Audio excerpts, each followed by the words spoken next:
Hello again, guys, and welcome to episode 2 of the new podcast. Now, we have had some issues since the episode 1, mainly in the fact that I got very ill and could hardly move, never mind record a podcast, and you would not have wanted to see me even if I had.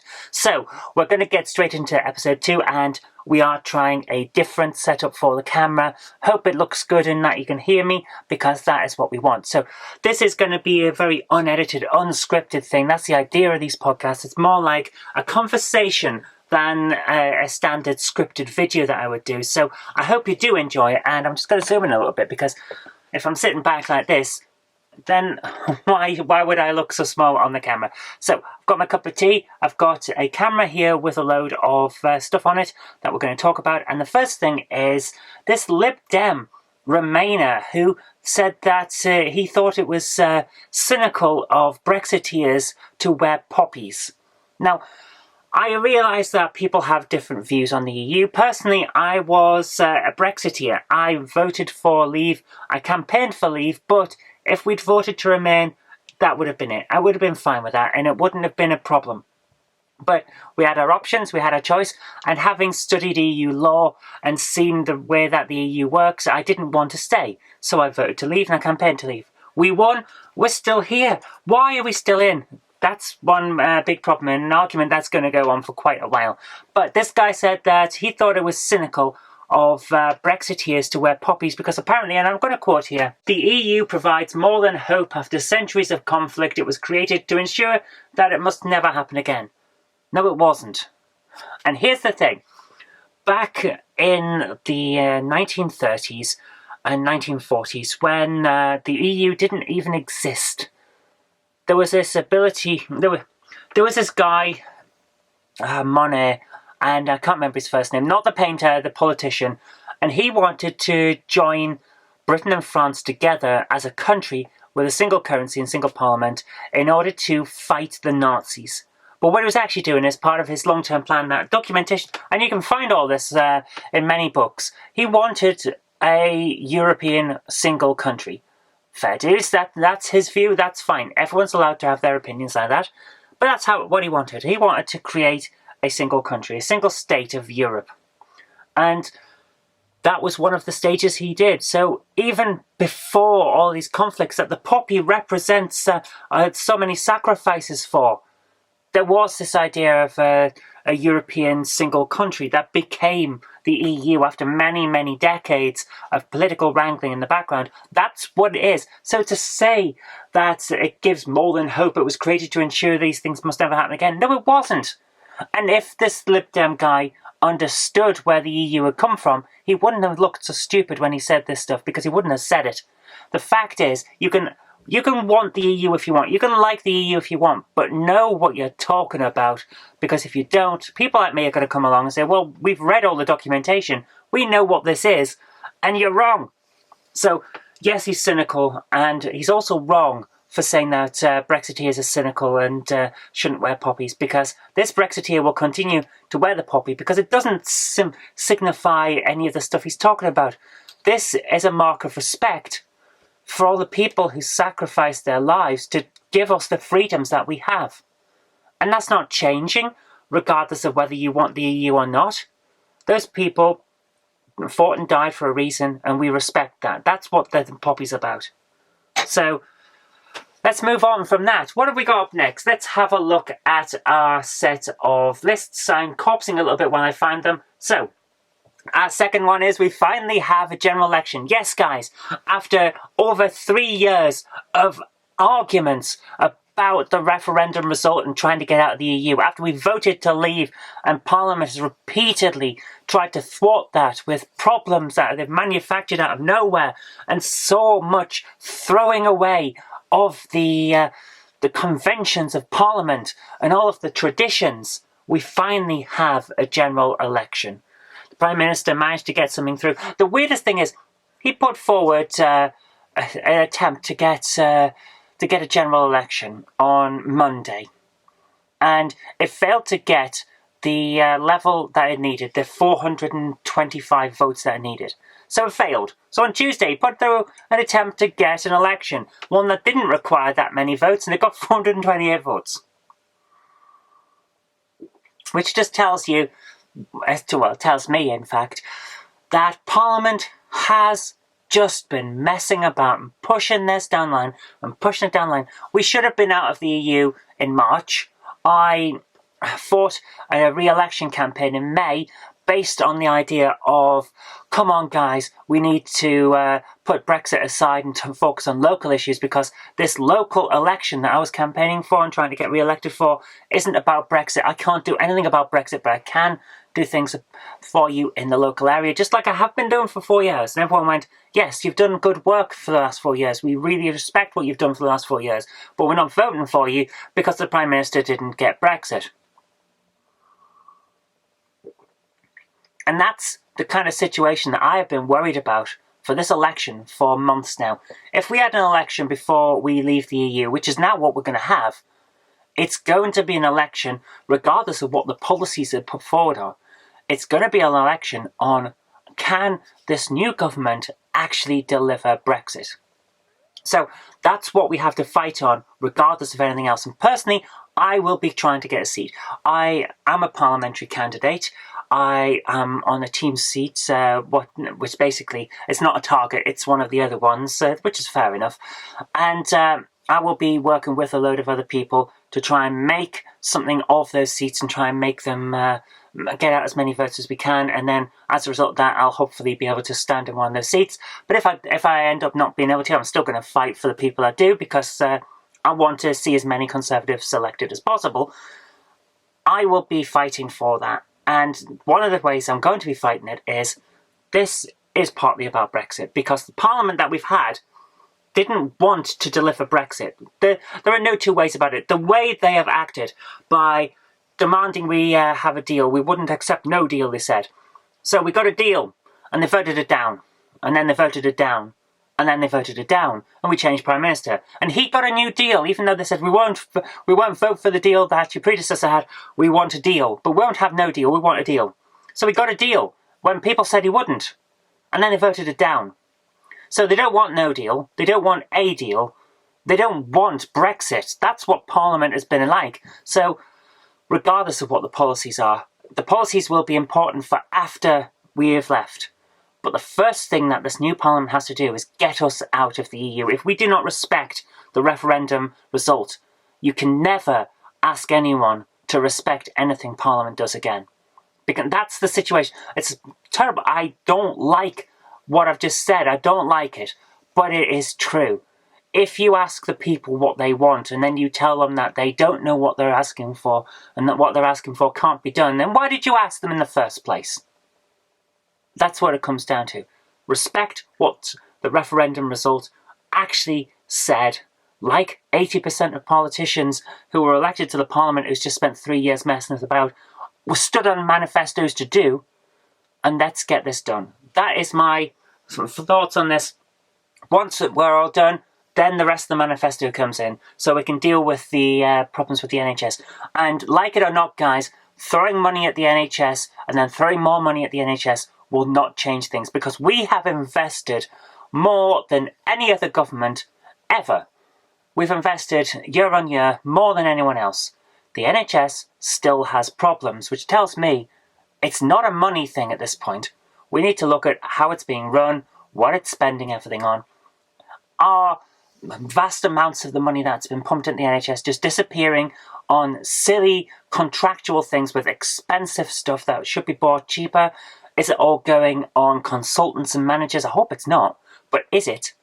Rather than going on doctors and nurses and cleaning staff and getting supplies in and medicines in to make sure people get better, quicker and more efficiently. Because that's what we want. We want people to get in and get treatment as quick as possible and as efficiently as possible, so that they're not suffering for as long as they otherwise would be. That's my view on the NHS. I think there's a lot to do, but it's not a money thing. It's an organisational and contractual thing. That's what I think anyway. I'd love to hear your thoughts on that. Is throwing millions and billions at the NHS going to have an effect? Personally, I don't think so, but I'd love to hear your thoughts on it, because it's time we had a proper conversation on this, because throwing more and more money at it just isn't working. We can see that. We threw lots in, and they said, oh, we need more. Where did it all go? And then policing. We need more police. The fact is, cutting back police was a stupid idea. We need frontline police. We need, and here's the thing that I definitely want to push for, we need a dedicated traffic police. We see so many road problems, road rage, racing down roads, causing accidents through incompetence while driving, things like that. So many people out there that clearly don't have insurance and clearly can't drive, but are driving. There's a problem.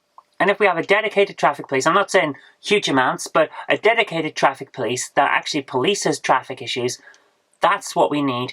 And then, here's the thing, if these police are also trained properly as police, then if there's a major incident, they can be pulled away for a bit to deal with that as backup for the other police, and then go back to doing traffic. It's like a ready-to-use backup police force, which also deals with all the road crimes. We need police on the beat. It's great that we've seen an uptick in that recently, especially around here where I live. We've seen more bobbies on the beat. It's great to see, but not everywhere. I can walk around towns and cities and not see a policeman all day. That's not a good thing. We should have police because there are a lot of crimes. And also, if there's police on the beat, which worked for so long, it stops the idea that there aren't any police around, so you could get away with whatever you want, which means that minor crimes will go down and street crimes and petty crimes will go down. Because people know that there's a chance they're going to get caught. So there's two ideas straight off. And I want to see these done. But to get them done and to have the funding for it, we've got to sort Brexit out, because it's taken up far too much parliamentary time and it's taken up far too much of the budget. Right, the next thing I've got commented kind of follows on from this comment we've just done about the general election Brexit. Look, so many people at the moment I'm seeing comments saying, why should we vote? Well, here's the facts, guys. You have been, quite rightly, disappointed in Parliament and politicians. I understand it. I'm very much with you. There are times when I wonder, why are we even bothering when the people at the top clearly don't want to do it and are going to keep dreaming up new ways to thwart what we've told them to do, and which they asked us to tell them what to do. Well, we didn't go and say, right, we want a referendum. They said, here is a referendum. And we said, right, we want to leave. It should have been done. So a lot of people, because of that, are saying, why should we vote? Our vote wasn't respected last time in the referendum. It wasn't respected when we voted for people who said they would respect the referendum in their manifestos. So why should we vote this time? And I understand why you're frustrated and why you're thinking that. But the fact is, if you want this to be finished, and you want Brexit finished with and finally completed and we're at the EU, you have to vote for Brexiteers. Because I guarantee the Remain side, they're going to vote. They're going to come out and vote in force. Because they want Remainers back in Parliament so they can continue to thwart Boris, the Prime Minister, who does want Brexit and is trying his hardest to get Brexit. They want to stop him. So if you don't come out and vote for Brexiteers, the Remainers, they're going to come out and their votes will count.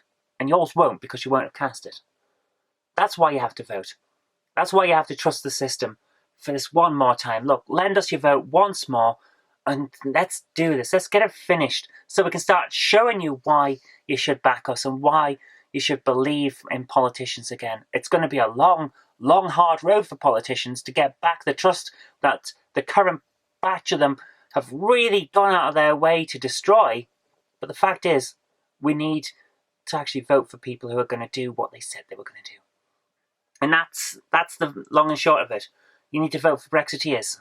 It seems like all of the comments, all of the notes I've got on my little screen here are pretty much in the same vein. Because we've already mentioned the NHS. Well, I've got here a comment on the NHS is not for sale. This is something that keeps coming up. Labour love the idea of, oh, the Tories are going to sell off the NHS. They're talking to the Americans about bringing in American-style healthcare. No, we're not. No one's talking about that. No politician on any side is stupid enough to try and tell you that they want to sell the NHS. They don't. No one would go for that. No side would go for that. I'm not going to go for that. I'm a Conservative. I'm not going to go for selling the NHS. All the other Conservatives I know, they're not going to go for selling the NHS. It's a stupid idea. We have a pretty good healthcare system. I'm not going to say it's perfect, because I've already talked about how we could have a good conversation on improving it. But that doesn't mean you throw it all away, or you bring in an American style. The American style health system isn't a health system. The American style system is basically, we're going to ruin your life if you get ill. That's how the American system works, from what I've seen anyway. You have to have insurance, otherwise you're destroyed. And even if you do have insurance, it's still not going to pay for everything. So why have insurance in the first place? It's very, very silly. Basically, to take a joke that I saw on the internet, if Breaking Bad had happened in the UK, it would have been, okay, Mr. White, we see from your test results that you do indeed have cancer, so we're going to start you on a process of chemotherapy, and we're going to see how that goes. There may be an operation at the end of it, but don't worry, we will do all we can for you, and it won't cost you a penny. That's how Breaking Bad would have been in the UK, and there wouldn't have been any drugs in it, and no one would have watched it. But the point is that that's the system that works, and it's a system that works for everyone, and because we all chip in, it's there for us when we need it. So as long as it's efficient and it's still free at the point of use, I think we need to have a proper conversation about making it better and work better for everyone and make it more value for money. But no one's selling it, because that's a stupid idea. And let's face it, the moment anyone tried suggesting selling it, they would be thrown out on their ear. Come on, guys. So whenever Labour say, oh, they're selling the NHS, basically they haven't got an argument and they're trying to scare you. That's what it is. So let's have a look at the next one. The next one is one that I wanted to put in there from the episode I was going to make before I got ill. The original episode 2. The episode 2 that never got made. There you go. And it is a question that I want to ask you guys, because I don't know the answer. And I'd love to hear your thoughts on what you think the answer is. And the question is, what did Parliament do in those few weeks when they forced their way back in after it was prorogued by taking the government to court? What did they do? Because from what I can tell, they didn't do anything of note. They sat around for a bit, had a few debates, whined and cheered and chest thumped and strutted about how they defeated the government in getting the prorogation overturned. What did they actually do? Well, what was worth the time and the taxpayers' money to get that going again? What was it? Because I saw nothing of value in those 2 weeks that Parliament did. So if you know what they did that was worth that time, I would love to hear from you, because I don't know. I don't think they did anything of worth. That was simply a political stunt and nothing more. Right, the final thing I've got on here is a very silly one, so I'm going to hold that back and talk about one thing that I didn't put on my notes, but I really do want to talk about because it's so important. Now, I'm not a big fan of AOC, the Democrat in America. Ocasio-Cortez, I think her name is. I'm terrible with names, so I call her AOC, like a lot of people do. And the reason that I'm not a fan of her is she is very, very, very left-wing. But she had a point recently when she grilled Mark Zuckerberg from Facebook on a very specific thing. Facebook will not fact-check and remove lies spread by politicians in adverts. Now, if you're thinking that sounds a bit dodgy, you're not alone, because I'm a politician and I think it's a bit dodgy. For example, the example she put out was... Would I be able to run advertisements on Facebook targeting Republicans in primary saying that they voted for the Green New Deal? I mean, if you're not fact-checking political advertisements, I'm just trying to understand the bounds here. What's fair game? I don't know the answer to that off the top of my head. I think so probably. You don't know if I'll be able to do that? I think probably. Do you see a potential problem here with a complete lack of fact-checking on political advertisements? And Zuckerberg couldn't answer, because the fact is, I don't think he would take it down. Now, I remember during the Brexit referendum, some Remainers putting around a obviously joke, but quite worrying in this context, saying that Brexiteers and people who wanted to vote Leave were supposed to vote the day after people who voted Remain, so that they knew how many they had to get.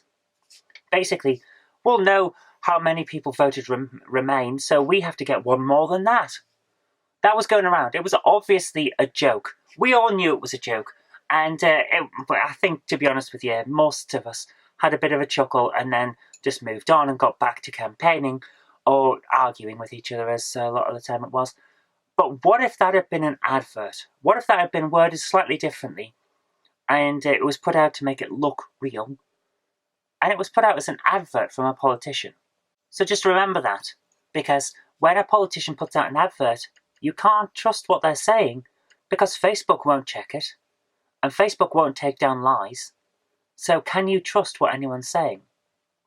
It's something that we have to think about, and think about long and hard in the upcoming election, well, the election we're having now, because if that rule is in place, which it seems to be, then anyone who doesn't like me could put out an advert with a heavily edited clip of something that I said in Bolton Council, so making it suggest like I'd said something else.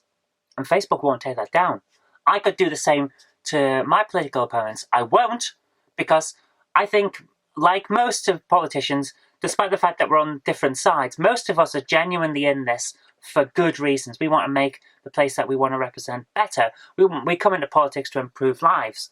I think most of us are decent, regardless of which side you're on. But some people aren't. And we all know that there are some people aren't. You've all seen a politician that you think just lies on the regular, and that's the problem. What if they decide to do something like that? Or, as is also likely, what if someone working for one of those politicians that you think is actually alright does something and just doesn't tell them? Or does something via a different pressure group with their name on it? Or without their name on it? What if someone else puts out something? They're just standing as an independent solely so they can put lies out. There is a guy in California who put himself down as a candidate for a governor election, solely so he can test how far Facebook will go with this. He's not running for office. He's running to test the system that Facebook has put in by putting out lies. And he's been very upfront about the fact that he's going to put out stuff that's not true to test Facebook. What if someone isn't putting out stuff to test Facebook? What if they're putting out stuff that is an actual lie simply to try and throw the election? It's something to worry about. And I think Facebook have really, really got it wrong on this one. Because I won't lie. Most of my opponents won't lie. In fact, I would go as far as to say the majority of politicians don't go out specifically to lie. But not all of them. And those are the ones you have to watch out for. And you won't know which one's which until it's too late. So Facebook, I really, really, really want you to rethink this because it's not right. Anyway, this is going on quite long now, so it's going to be a long podcast. That's kind of what I want, a kind of conversation. I want to know your thoughts on that. And we're going to come to the final thing. And sorry, my voice is starting to really go because I'm still recovering from illness. The final one we have is a bit of a joke. Or at least I think it's a joke. I hope it's a joke because, oh my goodness, if he's real with this, that's just ridiculous. Jeremy Corbyn tweeted support for the employees of McDonald's that were striking apparently for £15 an hour wages, which he seems to think is a good wage. Now, I have no problem with people working and getting paid what they're worth. In fact, I would love it if everyone worked and got paid what they were worth. I certainly would, especially as a as a self-employed person. I would love to be paid what my stuff's actually worth, rather than what I can actually get for it. But that's not the world we live in. Anyway, he's tweeting support for £15 an hour, which, by the way, over the last few years, we've seen the introduction of these computer terminals where you just order and you don't have to talk to an employee anymore. They've come in to cut back on the number of workers that any fast food restaurant would have to employ because the cost of wages is getting too high to employ a lot of people. That's an unfortunate fact of the world that we live in. As hourly wages go up, the number of people that a business can afford to employ and also keep their costs down goes down. So he's saying £15 an hour. fair enough. If he wants to support that, that's great. The only problem is, Jeremy Corbyn is the leader of the Labour Party, which is advertising for some jobs. And those jobs aren't £15 per hour. They're £10 per hour, or £10.55 per hour, which is a significant difference if you think about it. Because a Labour employee at £10 an hour couldn't really justify all of the work that they do if they could go down the street to McDonald's and get a better job. And it's as simple as that. So, practice what you preach, Jeremy. Come on, guys. Anyway, that was a bit of a short one and a bit of a comedy one to end on. I hope you've enjoyed this. I'm not 100% and we're still working on the format for these, so I'd love to hear your comments. Do you enjoy this style? Is there something that I could improve? Because I'd love to hear from you. But until next week when we have the next episode, I've been Zoe Kirk-Robinson. This has been just a podcast. My thoughts to you, a conversation with you guys. I'd love to hear from you as well, so let me know what you think down in the comments. But until next time, thanks for watching, and I'll see you later.